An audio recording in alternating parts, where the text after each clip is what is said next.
think a lot of people forget that PDH commanders can be any uncommon instead of just legendary uncommons. So let's see what we've got cooking here. We've got an Obelisk Spider. This thing is a 1/4 with reach, and whenever it does combat damage to a creature, put a -1/-1 counter on that creature. And whenever one or more -1/-1 counters are put on a creature, each opponent loses a life and you gain a life. This could be a really fun deck idea, and you're constantly, you know, putting -1/-1 counters on creatures, keeping things at bay. And you can use stuff like Blight Sickle or Juvenile Gloom Widow that have Wither, but you could also use like Blight Widow and Glistener Elf that have Infect. They're constantly putting -1/-1 counters on things, and, you know, players are losing life every time that happens.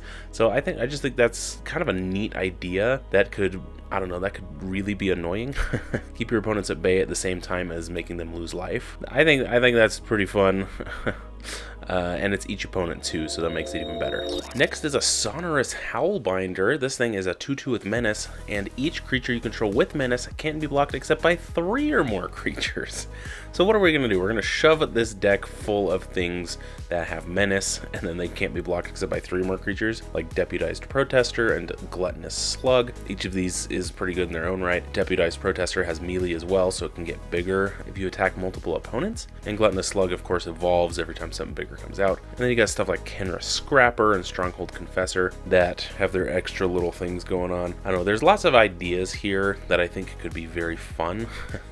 And it's just, how annoying is it to just have all your creatures almost be unblockable? It's probably going to be a good time. Okay. This one is like the stupidest one in the video, and I understand that. But just hear me out. We got a Wood Sage, and if he's a commander, you can tap him, name a card, reveal the top 4 cards of your library, and put all of them with the same name in your hand, and then put the rest in your graveyard. Now I know what you're saying. Look, Manfred, this is a singleton format. No, we've got Persistent Petitioners. That's right. This is just gonna be a Simic Persistent Petitioners deck. This thing is gonna be so stupid. You just get all the Petitioners out, and then we're gonna run stuff like Augury Owl and Candy Trail that give just scry abilities, so we can constantly, you know, look what's coming up next. And then run even more of that, you know, like Lembas Bread and Track Down.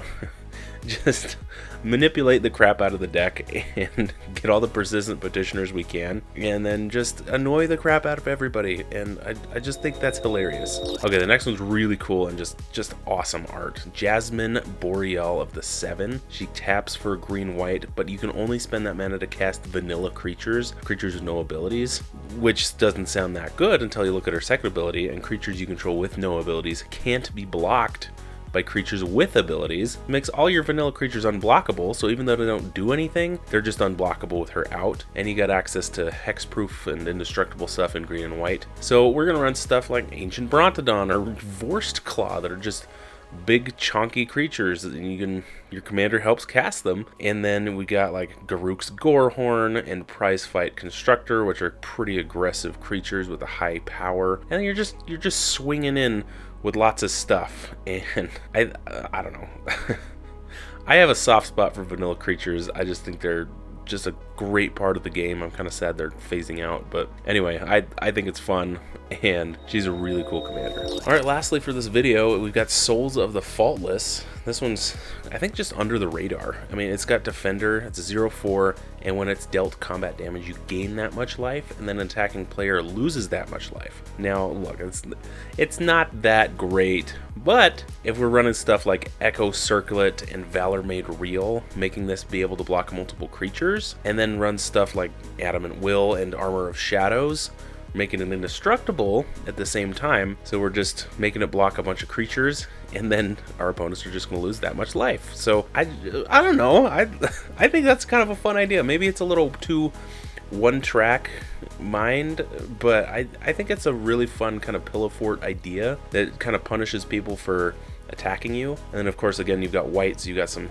hexproof indestructible type stuff, and you got black, so if it dies, you can bring it back from the graveyard, that kind of stuff. I think this is pretty fun. You just run a bunch of defender creatures, I guess. I don't know. You could also run some more aggressive lose life, gain life type effects as well, but I think this is a pretty fun idea. I don't know if it's good again, but it's a cool idea that I'm just throwing out there, and I don't know, it's really fun. All right, well, this is just a fun time. Let me know if you'd build any of these commanders in the comments below, and click on that TCGplayer affiliate link to purchase the cards as well. It helps the channel out, and the Patreon subscribers I have also help the channel out. Thank you so much, and I'll see you guys next week for your weekly dose of magic.